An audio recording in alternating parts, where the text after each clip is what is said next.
Hey guys, welcome to another video, and for this particular video I am explaining the application process for the Fiance visa in Norway. I'm from Philippines and I applied from Philippines. Well, my situation can be different from yours in a lot of ways because Christian, my fiance, is actually working that time in Manila, and then we decided to move to Norway to get married.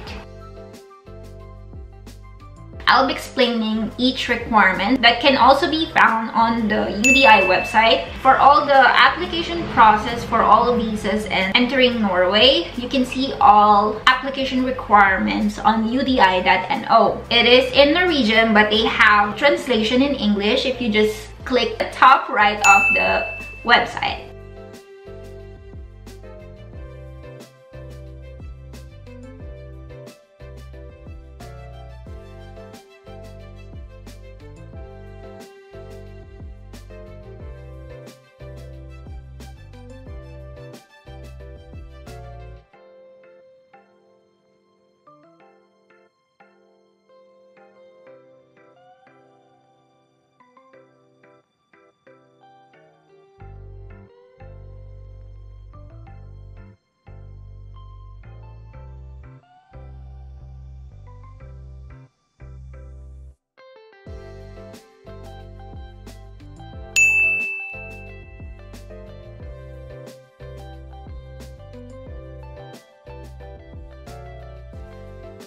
Okay, in the application portal, which is in UDI, there is a whole questionnaire and personal information that you have to fill out. Your name, full name, your address, and everything. That's the first requirement that you need to do. Next one is 2 recent passport size photos, which you can easily get from any photo studio. Just say that it's for a visa for Norway, and they usually know sizes for that already. Just make sure that you have a white background, your teeth is not showing, and no jewelry. You can also print out the checklist, which is available on their website. So you can also arrange your documents properly, and it's more organized if you just print that out.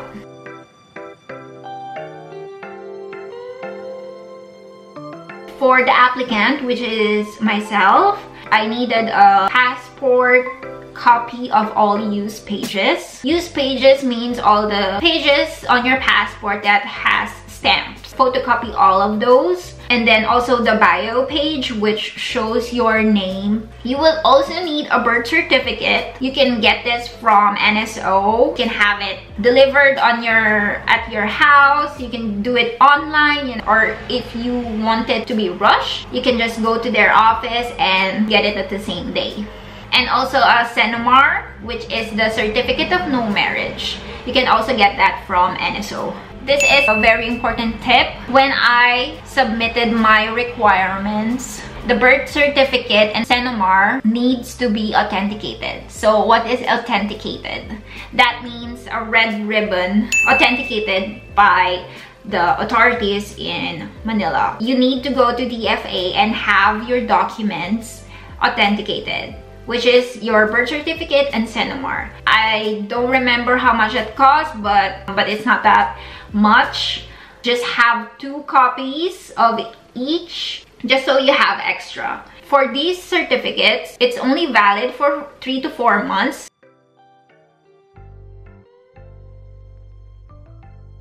And then they would also need documents from your reference person. So who is your reference person? That is your partner, who is the Norwegian citizen. So for me, that is Chris. He is my reference person. They will need a copy of their passport, all the pages as well, a confirmation from a relevant authority of the marital status. So for Chris, he also got something that says that he's not married yet. The important thing is they're not married currently to another person. For them, they can get that with Scott the Totten.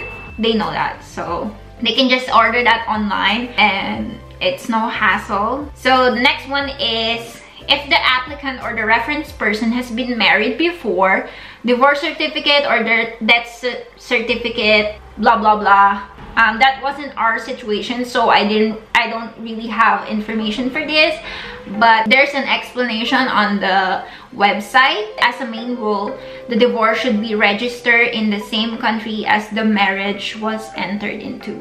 So if Chris was divorced in Norway, that should also be registered in Norway, that he is a divorcee. But in our case, he wasn't, or we're both single, so it was easier. And then they will also need a description of your relationship and marriage plans from the applicant and the reference person. So what we did was we wrote a letter together. We just told our story of how we met, how the engagement went, just a story of both of us, and we include photos as well. They really don't require that, but for us, we decided to just put it there. And then also marriage plans, maybe a date roughly of when you would like to get married in Norway, or just any plans that you have at that time, because that would really help you. They would need a lot of documents from your reference person, because they are actually the ones who will provide for you while you are in Norway. So for Chris, they asked a lot of stuff. Okay, so this can be tricky. He was working in Manila almost 8 years, I think. So he doesn't really have that connection with Norway. What they would need is a contract of employment or a confirmation from the employer that Chris has work in Norway. So since he was currently working in Manila, he had to, or he applied for a company in Norway while we were still in Philippines. Like, he applied for this job, and then this is the thing that made the process long for us, because we need to ensure that he has a job and a job offer from Norway. That took like 2 months just to get that job offer, but I'm so proud of him that he was able to do that remotely while he was still in Philippines. That's where we decided to, okay, now we should really get this application going. We can decide a date where we can submit the documents, because that's the only thing lacking that is really vital, because others you can just get it like right away. It comes from the government offices, etc. So they should have an income that is 300,000 kroners a year, which is, I think, the average.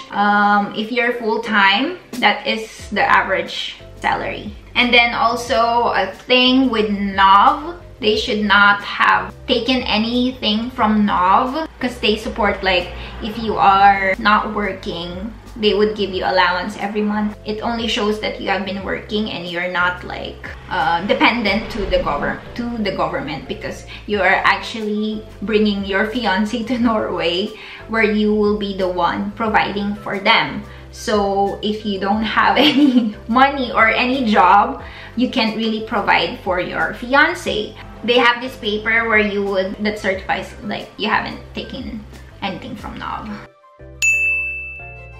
The other thing that you need is proof that you have a place to live. So for our situation, since we were both living in Philippines that time, we needed a contract that we are gonna rent this place, a rent contract. It's just a copy that shows that we have this contract and we're gonna live here for so and so date. Yeah. Another one is tax return. This is for the reference person. A copy of the report of their tax from the previous year. For Chris, he submitted a tax report from Manila, which is okay because he has been working in Manila. So from BIR, yeah, they give that out at work. He easily had that. After that, there you will find a questionnaire on the site where the checklist is. just print out that page, and then there's like 15 questions that are here just to know more about you, the applicant, and the relationship. So here's how I answered it basically. So the first question was, give a description of your relationship. I just summarized it, like how long we've been together, when did I meet his family, how long we lived together, blah blah blah. And then the second question is, when and where and how did you meet? I guess they just want to know if your relationship is legitimate. They're also looking out for human trafficking and for forced marriage. So they asked this question because it's very relevant. It will also help them to make the decision. You can be as specific as you want it. For me, how we met is from a common friend, a colleague. I just stated how our first date. And then there's also a question that says, when did you get engaged? Who proposed? Do you approve of the decision? Yeah, it basically explains where he proposed and how he did it. We have that on video. I offered a link if they wanted to. They can just contact me if they want that. Next question is, in what way and how often do you and the reference person have contact with one another? So since Chris is in Manila, living in Manila, we are basically in contact every day, almost every day. And we have lived together in an apartment, so we are basically living in one roof. And I guess they just want to know how much you know each other before you get into this big relationship. That's why they kind of want to know this information, which is understandable because this is a big commitment and you'll be traveling abroad. So it's just to make sure that you know each other very well. Have you made any wedding plans? If so, what are they? How I answer this question is really not too specific because I didn't know the exact date when we are gonna get married. I just know we are planning to get married on October that year and that I bought a dress already, stuff like that. It doesn't have to be too specific as long as you have plans of getting married. Did you have an engagement ceremony? If so, please give details. We didn't have any engagement party. We just announced it through Facebook that we got engaged. We just posted a really fun photo with our dogs, announcing to our friends and family that we are engaged. Nothing too fancy, and I think I also made a video about it. Do you have relatives or friends in Norway? I don't have any relatives, but I do have friends here in Norway since I was an au pair before, but I don't really have that much connection in Norway. Which language, unless you have the same mother tongue, do you and the reference person use to communicate with one another? I just answered it honestly. It's English since we are both English speakers, and although I do know some Norwegian, we still communicate in English since this is more natural for us and we get to express ourselves more with English. With whom do you live now? That time I was living with Chris, so basically I just said I'm living with Chris. Have you or the reference person previously been married? So the answer to that is no, because we're both single. Do you and the reference person have any children together, or are you expecting one? Obviously, we don't have any children that time and I wasn't expecting. Do you or the reference person have any children from previous relationships? So that's just a no. Are there any obstacles for entering into marriage? If so, what are they? For this, I answered, I think it was culture, difference in culture, and me moving away from my family and friends. Yeah, that's about it. But just be honest in your answers. They just want a preview of who you are and how you were living, what is your occupation and education. So you can just answer that. So after that, after you have completed the list, before I made an appointment, I made sure I have all the requirements ready, because once you book an appointment, you have to pay for it, and it's so stressful if you have to rebook it. So make sure you already have all the documents you need. That time, I think we paid 10,500 Norwegian kroners, which is a lot. You probably have to save a lot before applying. I will also link the site where you can sign up. That is where you will fill out the application form plus book an appointment and also to pay. You can only pay through credit card. The Norwegian Embassy in Philippines have a third party that handles all the applications. It's VFS Global. They handle multiple or different applications for different countries such as Norway, Denmark, Netherlands, I think.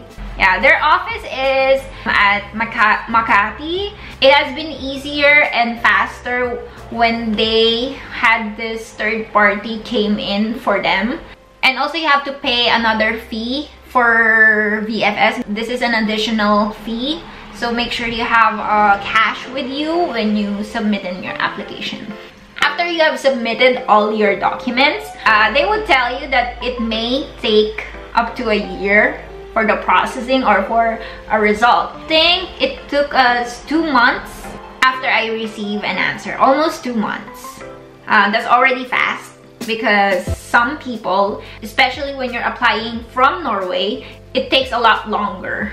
So once we got the decision, we booked a ticket right away. It was like the happiest feeling ever. And then yeah, we were basically entering into marriage. It could sum up to a chunk of money, but it's all worth it at the end. So after the fiancé visa, when you get to Norway and got married and all that, you're gonna change into a family visa, but that one you just have to pay 2,500 since you're just renewing your status from fiancé to a spouse. And then yeah, that's it. That was the whole process. Don't be afraid to call them if you have any doubts or questions. It's better to go to your appointment with complete documents rather than going back over and over, because that's just a waste of time. And I wish you good luck for this journey. As long as you have all those documents and you have a solid evidence that you are in this relationship genuinely, I don't think there's a chance that you will get rejected. So I hope you find this video informative, and if you want another video of how we managed to plan our wedding here in Norway, maybe you can leave me a comment if you want to see that. We also had our small wedding here in Norway, which is kind of hard to plan when you yourself knows no one or doesn't have any connection at all with suppliers or whatever. We managed with the help of family and friends, of course. This is it for this video. Thank you for watching. I hope you do subscribe to my channel, and don't forget to hit the bell button to get notified every time I upload a new video. Thank you for watching. Bye!